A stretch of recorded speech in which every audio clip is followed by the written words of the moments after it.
Ang problema lang ito, hindi na po siya nag-slide stop. So, gawin din natin yung slide stop niya para sulit na yung paggawa ni sir.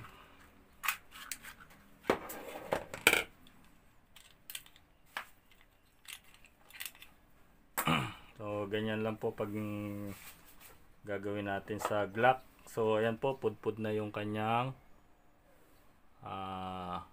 kinakawitan ng slide stop.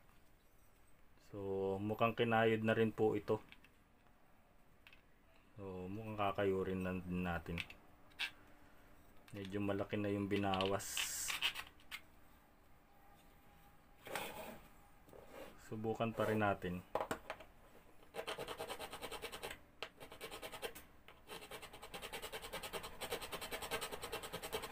Bilog na kasi siya. Alay.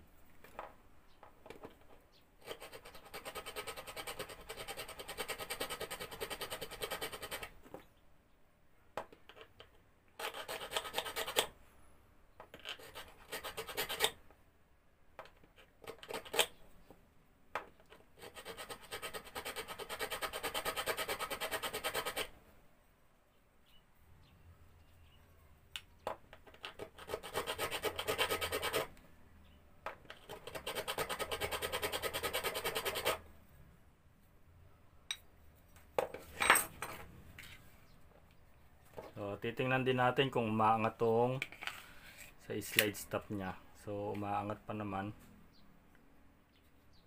Okay pa naman siya, mataas. So, taasan pa natin ng konti.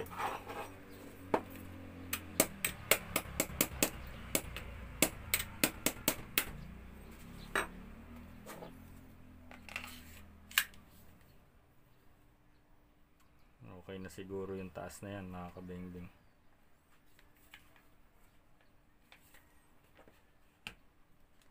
So, meron din po siya dito sa kabila.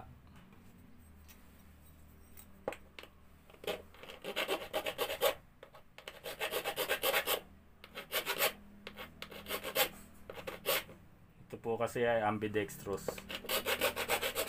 Kabilaan.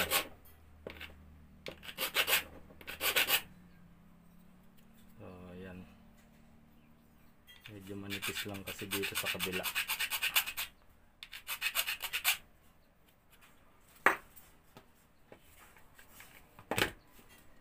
Tingnan natin mga kabengbeng, no, kung mag-slide stop pa tong unit ni sir.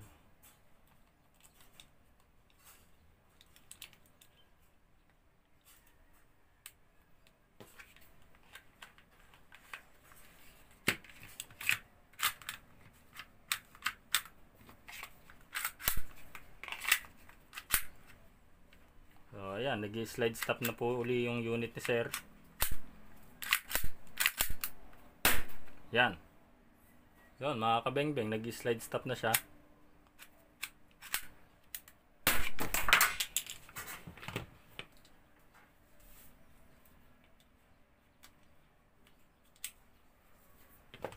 So, ganun lang mga kabengbeng maggawa ng slide stop, no.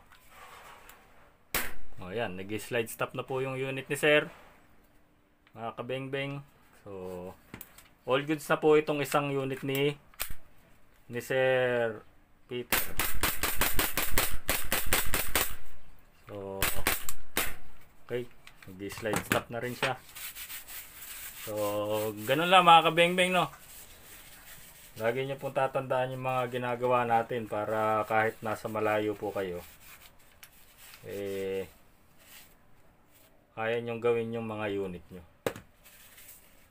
So, yun lang mga kabengbeng. Maraming salamat. Mabuhay po tayong lahat.